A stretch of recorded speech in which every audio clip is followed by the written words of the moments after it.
Welcome. I hope you are having a wonderful night, dear viewer. Tonight, I will be telling some terrifyingly scary stories. Make sure to leave your feedback on the comments so I can make this the best experience for you. And if you have any stories you would like me to tell, you can send them through the link in the description. Let's begin.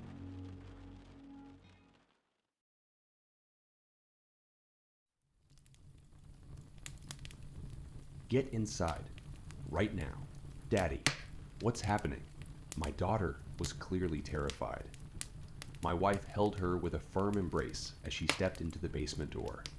The clouds on the horizon were looming, ever watching and growing steadily closer. I wouldn't run from this. Why would you? Our former priest, now clearly a madman, stood around the corner of our house. The bishop pointed a shotgun right at me, and realizing I had one on hand, I pointed mine too. A gunshot rang out as I felt a seething pain in my arm, the sheer force of the pellets knocking me to the ground. Once I realized the first shot only hit my shoulder, I was deeply wounded, but could still move my body. I jolted upright as the false prophet we once knew, as one to be trusted, aimed his shotgun directly at my forehead. Do not run from the judgment of God, boy. Yeah, here? He shook the gun violently. Please, I just need to protect my family. You never put your family before God, you know that. That's not in our Bible, and you're not our priest. I felt a sharp and blunt blow nearly knock me senseless. The raging pastor had struck me with the barrel of a shotgun right over my head, leaving me dazed, but still somewhat conscious. They're coming, and God knows you are guilty of sin. You must atone for your sin, boy. The mad priest raved at me, but I was only focused on my wife and little girl. I turned to the pastor gingerly, trying not to talk back, as I knew it would only cause more trouble.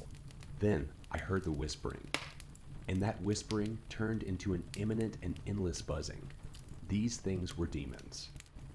Demons in the shape of something we thought we knew as familiar. We thought they only wanted our crops, but now they wanted more. You've read Revelation, haven't you? It says. Locusts emerged from the smoke of the pit. Now, didn't it? That's God's judgment. And it comes for us all. You've gone insane. Look at yourself, my wife screamed. What did you just say, little lady? The crazed man we thought we knew cocked his shotgun as he pointed it at the love of my life. I used my foot to strike the pastor's knee sideways as I heard a loud crack. The pastor fell over and reeled in pain as he dropped his shotgun. I immediately grabbed it and threw it into the cornfield. The pastor growled and wrapped his clammy old hands around my neck. He squeezed tight as I was pinned to the ground, dropping my own revolver. I felt the air in my body start to leave me, losing oxygen as stars started flashing in my vision. Then spots followed. Thou shalt not kill, right? A loud bang sounded as my wife stood over the pastor, gun in hand. The pastor let go as soon as his knee, the one I had almost broken earlier, was blown to bits. It gave me just enough time to crawl over to my daughter and wife, and as the humming of the swarm drew closer, I started to shut the barn door. But then the pastor stopped me, attempting to pull me back into the light of day again. He tugged hard at my shirt and collar.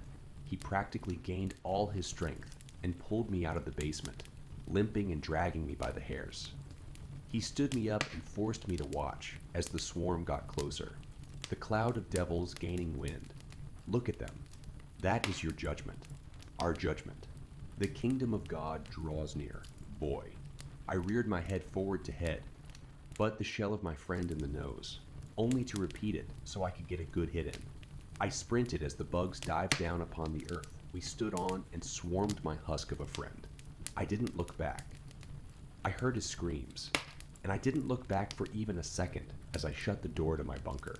I heard him screaming my name for hours, even after the swarm was long gone. He banged loudly on the door as my family lit our lantern and ate from cans. He continued to scream and laugh. He even cried a bit, but he was still alive. I could hear his bloated and mangled body squelching over the door of our basement. I could hear his shuddered and guttural breathing. I could hear him telling us to come out, that it was safe now, and you'll be safe with me. His laugh gave it all away. Even now, I still see his shadow through the cracks of the doors. Even now, I hear him rattling the door ever so slightly. Even now, I continue to put the lock back in its place whenever it slightly moves. Daddy, I'm scared. When will he stop? Please make him stop.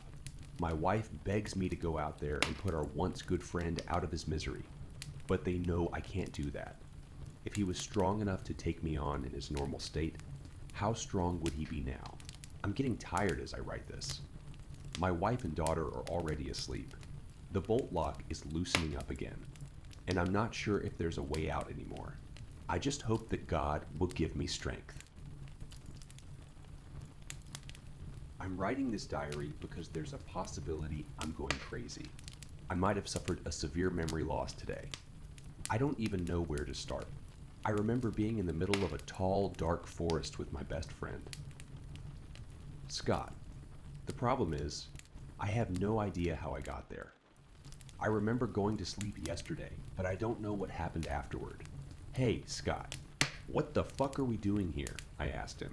No idea, mate. He shook his head in shock. I don't remember. I don't even remember what I did a few minutes ago. The last thing I remember is yesterday evening when I went to sleep. Yeah, same. What the fuck is going on? Are we drugged? Scott glanced at me. No, my head is 100 clear.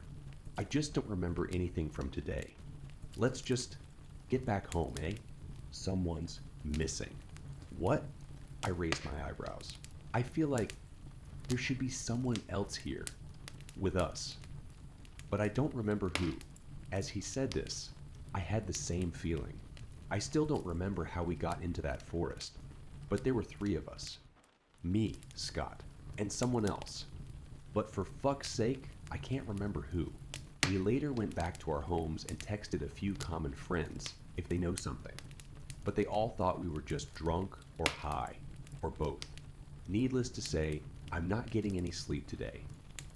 It's already past midnight, and my thoughts are keeping me awake. January 19. Today, I went to a pub with Scott to talk about this strange incident with each other.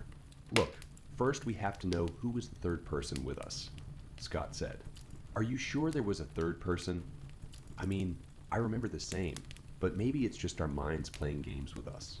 I'm sure. It's like I can almost name the guy, but I just can't remember his name or appearance. Okay then. I don't know. Let's look through our high school classmates. We met most of our common friends there, so good idea, mate. Good idea.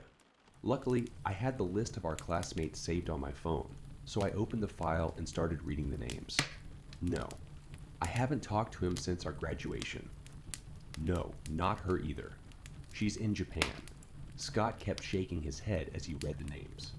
Yeah, I'm sure it wasn't any of them, I said as we finished the list. But wait, Scott interrupted. There are 22 names on your list. We had 23 students in our class. True, I responded. He was right. I remembered it too. It was impossible to forget. 23 students and 24 chairs in the classroom. We kept one more just in case we broke one. But who's missing from the list? We sat there for like an hour, trying to remember our 23rd classmate from high school, but we just forgot who it was. Now it's evening, and I'm home again, browsing through my friends on social media, trying to find our missing classmate. Now I'm sure it was him, our 23rd classmate. He was the one with us in the forest. January 20. Scott called me today.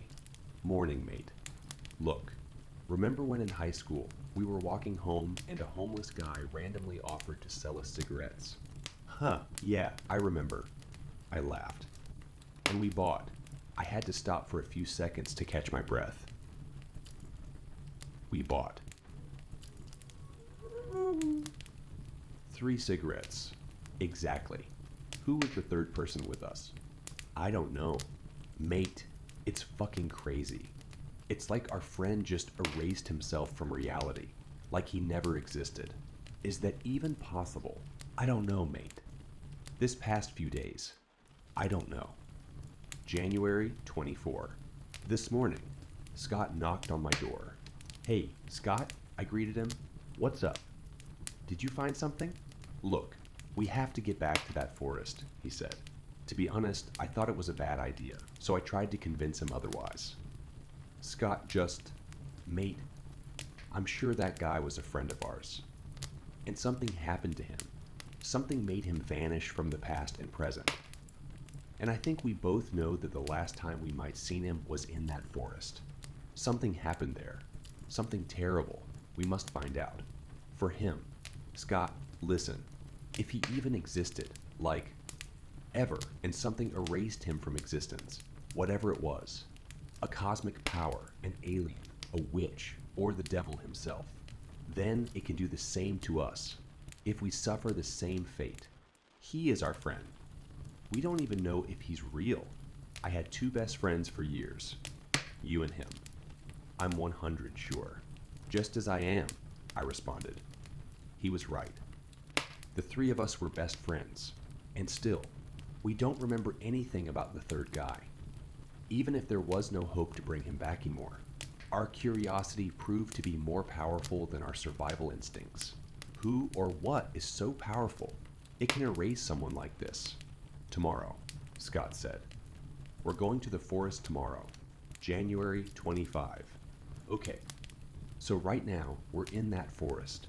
I'm waiting here while Scott is inside a cave. He told me to write down everything while he's inside. We walked back to the exact place where we regained our memories more than a week ago. Scott quickly noticed a narrow, dark cave leading somewhere under the ground. It seems familiar, I said. Yeah, if you ask me, I think we were inside that cave before. You don't want to go inside, right? I have to do it. I want to know what happened to him. Stay here and write down everything in your journal. If you want to go there, I'll go with you. No. If I. He stopped and closed his eyes for a few seconds. If I get erased, like him. You have to tell everyone what happened. Your journal is the proof. Don't worry, I'll come back before you notice. So, yeah. I'm sitting at the entrance of the cave, waiting for him to come back. I hope he does. Oh God, I hope he comes back. January 26. Fuck. I just couldn't write anything more yesterday because I just couldn't process what happened. I'm still doubting my sanity. Maybe. I'm just crazier to accept. 1 minute, I just found myself in the forest, sitting at the entrance of a cave, and had no idea how I got there. After a few minutes of thinking, I just went back home. Then I found a journal in my backpack. It's probably mine. It's my writing. And it looks like it had already happened once on the 17th of January. I wrote it down, and I somehow still forgot about it until I read the journal. I read the whole thing, and I was writing about my best friend Scott in every entry. I never had a friend called Scott. At least I don't remember. For fuck's sake, what is happening? My name is Amanda Marks. You're receiving this because something terrible is about to happen to me. Please tell the authorities if I don't survive and let them know who the responsible person is. If I die, my father-in-law is the killer. It is not due to complications during childbirth. Francis Marks is responsible. Where do I even begin? How can I convince you to believe me? Especially knowing how conniving and manipulative that bastard can be. With everything that's happened, I'm almost tempted to leave parts of it out, since it will probably sound far-fetched, but I won't. I'll tell you all of it. Here goes. Peter, my fiancé, was the kindest man I'd ever met. He was the kind of person you notice from across the room and just have to go talk to. We met at a party at a friend's house. Boring story, I know. But the years we've spent together have been anything but. Our time since we met hasn't been a fairy tale romance. I'm not sure those really exist in everyday life, but it's been amazing and special. and I wouldn't trade it for anything. His family is another story altogether. I've never known a man so easily persuaded by his father. But to be fair, just about anyone can be persuaded by Frank. The man worked as a professional stage performer for many years. He was a mentalist. If you're not familiar, it's sort of like a magician who can predict what people will say and how they will answer questions. They are master manipulators, and they are experts at reading people's reactions and figuring out their responses. A good mentalist can make it feel as if they are right inside your mind, listening to your thoughts and making suggestions you can't ignore. And Frank was one of the very best when he was in his prime, selling out theaters and traveling around the world showing off his special talents. He made so much money that he retired at the age of 50 and now lives very comfortably in a huge house outside of town. While he was touring, he went by the stage name Francis Folds. This was before the age of the internet, so there's almost no information out there about him. What I do know is that he's extremely dangerous. Frank's wife, Estelle, died during childbirth, and he said to Peter, sometimes with me in the room, that he treasured the experience of raising him as a single father. Not only that, but he would go on to say how badly he wanted that experience for Peter. That's right. With me in the room, he said how great it would be if I died during childbirth. I wanted to flip out on him, of course. I wanted to yell and scream, but when I stood up from the stool at the kitchen counter where we had been sitting, all the strength drained out of my legs. I suddenly felt dizzy and had to sit back down. I couldn't even find my voice to yell at him. I would have thought Peter would be concerned, but he didn't seem to notice. He went on smiling and nodding his head at what his father was saying, as if it was completely normal to talk in positive tones about me being dead. Later that night, I brought it up, trying to keep my voice even and trying not to explode. Peter told me he didn't even remember his father saying that, and if he did, he probably didn't mean anything by it. Of course, Peter can't help but defend him no matter what. I spent weeks trying to forget about it and put it out of my mind, but it was impossible. The more I thought about it, the more I started to worry that Frank was somehow going to make it happen. I know, that sounds delusional, but you don't know this man. When he wants something, he gets his way. Frank keeps insisting that he be allowed in the delivery room. I've told Peter I don't want him there, but he won't listen. He says his father has every right to be there for the birth of his grandchild, but I have a terrible feeling about it. Despite my presence, he continues talking about how he can't wait for Peter to have the magical experience of raising a child as a single father. It will be difficult, he says, but with his help, Peter will get through it. To be clear, there's been no talk of complications or issues with the pregnancy. I've checked with the doctor again and again, ensuring I'm not missing anything. But she keeps telling me the baby is healthy, and all signs point to a normal delivery in the near future. But regardless of that, Frank continues talking about it all as if I will be dead following the birth of our child, and he keeps insisting that he be allowed in the room on that day. I've told Peter no 100 times, but he doesn't listen. The worst part is, I can imagine it all perfectly. I can see Frank in the delivery room, telling the nurses and doctors what to do, telling them to give me an extra shot of morphine or to turn off the oxygen or something. And every time I see them listening and doing exactly what he says. I don't know how the hell he's going to do it, but he will make it happen. He wants it to happen in that room while I'm giving birth. He's demented. He must be, but I can tell just by looking at his face when he talks about it. I know that's what he's planning. The baby is kicking right now, and I'm trying to soothe her by rubbing my belly. But it isn't working. Funny, I keep picturing the baby as a girl even though we haven't gotten the sex confirmed. We wanted to keep it as a surprise, but part of me thinks I'll never find out for sure. I'll be dead before I ever see my baby's face. I need to calm down somehow and think. There's no way I can sleep tonight. Maybe talking to a friend about this will help. Recording this message did nothing but make me more anxious for my delivery date. Holy shit. Things are so much worse than I thought. The cops can't help me. I know that now. Nobody can help me. I'm completely fucked. Oh God, I'm gonna die. He's gonna have me killed, or he's gonna have me kill myself. Just like he did to Sarah. Oh fuck. Slow down. Start from the beginning. Explain it. Get it all down. Maybe this will reach the FBI or someone after I'm gone. Maybe someone can stop that son of a bitch. Okay, deep breaths. I went to see my friend Sarah, right after I finished typing out that first section. I thought that would be it. But something happened after I got to Sarah's place, before I had time to explain everything. There was a knock on the front door and she went to answer it. I followed her, a part of me worried that I knew exactly who was on the other side of that door.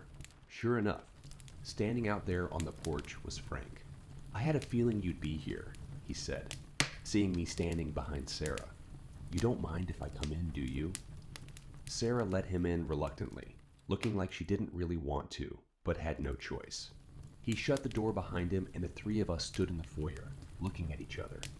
There were several long moments of silence, and I could feel my heart pounding in my chest, a bead of sweat pouring down the side of my face as I watched him and waited to see what he would do. For some reason, I had a feeling of impending doom like none I'd ever felt before. His old face had wrinkles, but was somehow smooth at the same time, as if he didn't really age, but was just pretending to, like a baby.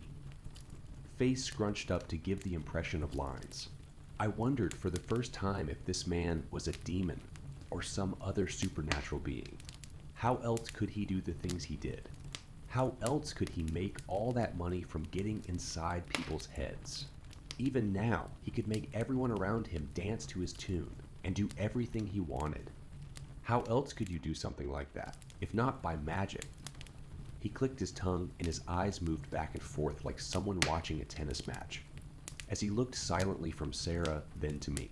The movement of his eyes was hypnotizing, slow and steady, and I found myself watching him and feeling drowsy. My eyelids drooped and became heavier as I stared at him intently. It's dry in here, isn't it? He asked. I wasn't sure how much time had passed, but it might have been a while. As soon as he said those words, my throat felt parched. My mouth had been sapped of all moisture. It wasn't just dry. It was a desert. I couldn't even form words. Looking over at Sarah, I saw she had the same horrified expression on her face. You need a drink of water, he told us. Without that, you'll die. The thought that he could be right raced through my mind, competing with another, which told me not to believe him. He was the devil. He was the prince of lies. But I couldn't resist, and neither could Sarah. I ran to the kitchen while she ran to the bathroom nearby, putting her head beneath the faucet and opening her mouth wide. When I was in the kitchen at the sink, I found myself under the faucet, head tilted upwards, guzzling water down in greedy gulps. I didn't hear him enter the kitchen, coming up behind me until he was standing only a few inches away. That's enough for now, said Frank from behind me after another second or two. We wouldn't want to hurt Peter's baby. I pulled my head back from the faucet, feeling like I'd nearly drowned as I slumped down to the floor, in a daze and not really understanding what had just happened at first. Frank stood over me, looking down at me as if I were a worm. He explained to me how there was no sense trying to save myself. There was no sense trying to tell the police or my friends and family. He was in my head. He knew what I was going to do before I did it, and if I tried to tell anyone what he was capable of, he would do to them exactly what he did to Sarah. And then he would do much worse things to me. He said he knew of ways. Things that would hurt me, but not the baby. What did you do to Sarah? I asked him, tears streaming from my eyes. What did you do to her? He didn't answer. Instead, he walked out quietly and left me on the kitchen floor. The only sounds in the house were of me crying and of the faucet in the washroom still running. I stumbled into the bathroom on shaky legs to find Sarah there. Her jaw somehow still clamped down on the tasteful designer faucet she had shown off to me when she had the bathroom renovated several months before. She had died at some point very recently. Her face was pale and blue, tinged, bloated and weeping water from the pores. She looked like a bullfrog, her neck swollen and too big. Her shirt collar buttons popped off from the pressure. Thin, blue veins stood out everywhere on her pale skin, creating a grotesque appearance that was difficult to look at. This wasn't Sarah anymore. Her spirit was gone, and now this was just a bloated, waterlogged husk of flesh. She had gotten up onto the vanity in the bathroom and contorted herself, so she was lying face up beneath the tap, the water pouring out at full blast. I turned off the faucet and pulled her down from that horrifying position. I tried to do CPR, calling 911 on my phone, using the speaker to blubber to the dispatcher, trying to explain what had happened. For whatever reason, I left out any mention of Frank. Nothing I did was of any use. Sarah was long gone. The official cause of death was suicide by means of hypervolemia and water asphyxiation. I'm sure it was probably one of the first instances in recorded history of such an event. The EMS workers looked rightfully horrified, and even the police detective who questioned me was pale and slightly gray, as if he could throw up at any second after seeing her body. I was tempted to tell him the truth about what had happened, but I didn't. Maybe that makes me a coward. Maybe I'm under the influence of Frank just like everyone else. I don't really know. All I know is that my best friend is dead now, and that bastard made it happen. He told her to drink, and she did. She turned on the tap and let it run down her throat until she drowned on it. My delivery date is coming up. Frank is going to be there. I know that no matter what I say, he will find a way into that room. He will be there, and he is going to kill me. If you're reading this, please tell whoever you can. My name is Amanda Marks, and I'm going to be killed by Frank Marks, aka Francis Folds. He'll tell the doctors and nurses to end me, and they'll do it. But it won't be their fault. No one can say no to Frank. If you want to stop him, you better find him